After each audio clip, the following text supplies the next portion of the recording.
इस वीडियो में हम लोग बात करने वाले हैं नेटवर्थ सर्टिफिकेट के बारे में फॉर द वीज़ा पर्पस और the any other purpose. Format क्या रहता है, इसको सीए रिपोर्ट भी बोला जाता है वीज़ा एप्लीकेशन के लिए और किसी अदर पर्पस के लिए भी आप यूज़ में ले सकते हो। कई सारी कंट्रीज़ के वीज़ा पर्पस के लिए इसको अप्लाई किया जाता है। तो कौन सी कंट्रीज़ पे एप्लीकेबल होता है, क्या डॉक्यूमेंट्स चाहिए होते हैं, कितनी कॉस्ट लगती है, प्रॉपर्टी की वैल्यूएशन रिपोर्ट्स भी इसके अंदर कंसिडर की जाती है। तो ये सारी जानकारी देने वाला हूँ इस वीडियो के अंदर, तो प्लीज़ पूरा वीडियो यहाँ पे ज़रूर देखिएगा। यार वीडियो को शुरू करने से पहले बताना चाहूँगा, अगर आप प्रोफेशनल एक्सपर्ट से कोई भी यहाँ पे सर्विस लेना चाहते हैं, आप हमारे रिव्यूज़ वगैरह चेकआउट कर सकते हैं, link in the description box. सबसे पहले बात करते हैं कि ये जो नेटवर्थ सर्टिफिकेट होता है या सीए रिपोर्ट जो होती है वीज़ा पर्पस के लिए स्पेशली, आखिर उसकी रिक्वायरमेंट क्यों रहती है। तो जो भी भाई प्रैक्टिसिंग चार्टर्ड अकाउंटेंट है वो बेसिकली अपने लेटर हेड के ऊपर एक यहाँ पे सीए रिपोर्ट या आप कह सकते हैं नेटवर्थ सर्टिफिकेट क्रिएट करता है। इसके थ्रू जितनी भी जो एम्बेसीज होती है, जो कंसल्टेंट होते हैं, उनको ये रिपोर्ट की रिक्वायरमेंट होती है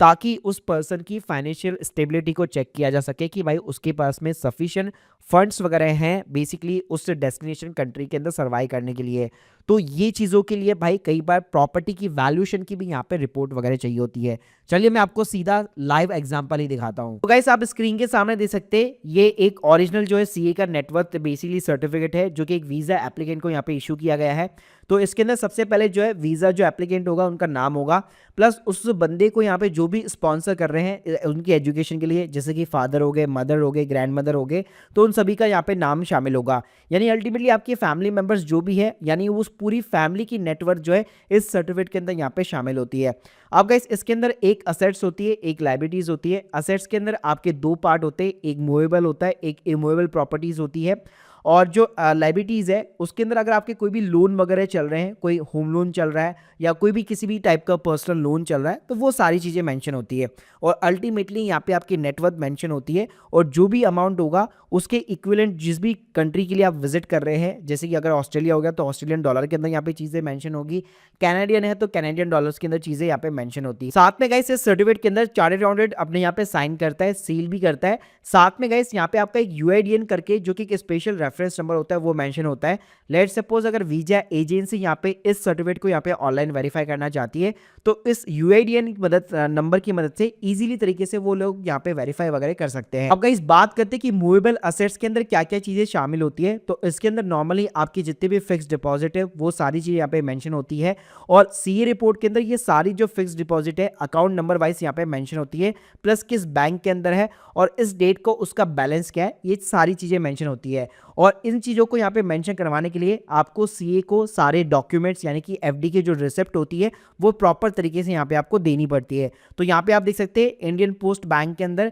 17,75,000 रुपए की एफडी है और उसके इक्विवेलेंट यहाँ पे जो है ऑस्ट्रेलियन डॉलर भी यहाँ पे मेंशन किए गए हैं। तो इस एफडी के अंदर चाहे आपके फादर्स की एफडी हो, मदर्स की हो, आपकी पर्सनल एफडी हो, यानी अल्टीमेटली आपकी पूरी फैमिली की जो नेटवर्थ है उसके अंदर जितनी भी फिक्स डिपॉजिट है वो सारी यहाँ पे बेसिकली शामिल की जाएगी। इसके अलावा इस मूवेबल असेट्स के अंदर अगर आपकी कोई लाइफ इंश्योरेंस पॉलिसीज है, चाहे यूलिप प्लान से, टर्म प्लान है या नॉर्मल जो है एंडोनमेंट प्लान से, जो भी प्लान से आपको रिसिप्ट वगैरह देनी पड़ती है सीए को और उसके बेसिस पे उसकी क्या इन्वेस्टमेंट वैल्यू है उस डेट को, वो सारी चीज़ें यहाँ पे मेंशन होती है। इसके अलावा अगर आपके नाम पे म्यूचुअल फंड्स वगैरह हैं, आपने कहीं पे और जगह पे भी इन्वेस्ट वगैरह कर रखा है किसी भी मान लीजिए कोई प्लान्स के अंदर या फिर म्यूचुअल फंड्स हो गए या फिर स्टॉक मार्केट के अंदर, तो वो सारी चीज़ें आपकी डीमैट अकाउंट की क्या वैल्यू है उस डेट को, तो ये सारी चीज़ें इस रिपोर्ट के अंदर यहाँ पे शामिल होती है और इस रिपोर्ट के अंदर मेंशन करवाने के लिए आपको सारे प्रूफ जो है सीए को प्रोवाइड करने पड़ते हैं। इसके अलावा इस मूवेबल असेट्स के अंदर आपके व्हीकल्स भी बेसिकली शामिल होते हैं। तो अगर आपके पास में 2 व्हीलर्स है, 4 व्हीलर्स है, तो उनकी आरसी वगैरह भी आपको प्रोवाइड करनी पड़ती है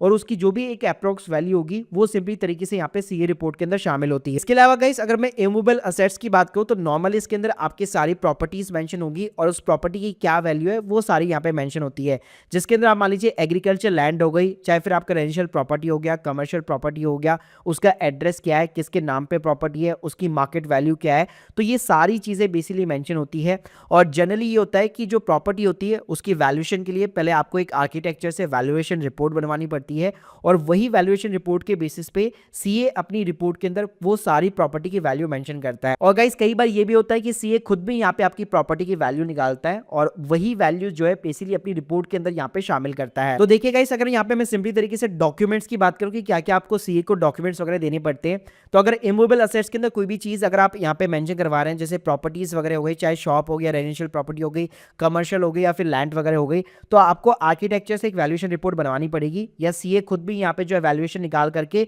बेसिकली अपनी रिपोर्ट के अंदर शामिल कर सकता है। इसके अलावा इस मूवेबल असेट्स की बात करूँ तो उसके अंदर आपको अपने बैंक के स्टेटमेंट देने पड़ेंगे, अपनी एफडी की रिसिप्ट हो गई, अपनी इनकम टैक्स रिटर्न हो गई, इसके अलावा व्हीकल की आरसी हो गई, अगर आपके पास में गोल्ड है तो गोल्ड के प्रूफ हो गए, म्यूचुअल फंड के प्रूफ्स हो गए, डीमैट अकाउंट है तो उसका प्रूफ वगैरह हो गया, उसकी क्या वैल्यूएशन वगैरह, कौन कौन से शेयर्स है, तो ये सारे प्रूफ वगैरह आपको सीए को देने पड़ते हैं और उसी के बेस पे आपकी पूरी जो है प्रॉपर सीए की रिपोर्ट बनती है। वहीं पे अगर मैं लायबिलिटीज वगैरह की बात करूं तो अगर आपका कोई भी लोन वगैरह चल रहा है, पर्सनल लोन, उसका कितना आउटस्टैंडिंग अमाउंट है, होम लोन की बात करूं तो उसका कितना आउटस्टैंडिंग अमाउंट है, तो ये सारे सर्टिफिकेट वगैरह बना के आपको सीए को यहाँ पे प्रोवाइड करने पड़ते हैं। अब गाइस बात करते हैं कि कनाडा या फिर किसी भी कंट्री या फिर ऑस्ट्रेलिया वगैरह हो गया, किसी भी कंट्री के लिए क्या सीए रिपोर्ट की रिक्वायरमेंट है। तो कई बार ये बिग जो है डिबेटेबल क्वेश्चन है, क्योंकि कई बार जो वीज़ा एजेंसीज वगैरह भी होती है, जो हमारी कंसल्टिंग एजेंसीज होती है, कई बार कहती है कि हाँ सीए रिपोर्ट की रिक्वायरमेंट है, कई बार वो लोग मना भी कर देते हैं। तो देखिए अगर मैं जनरल सेंस के अंदर बात करूं, अगर मैं कनाडा की बात करूं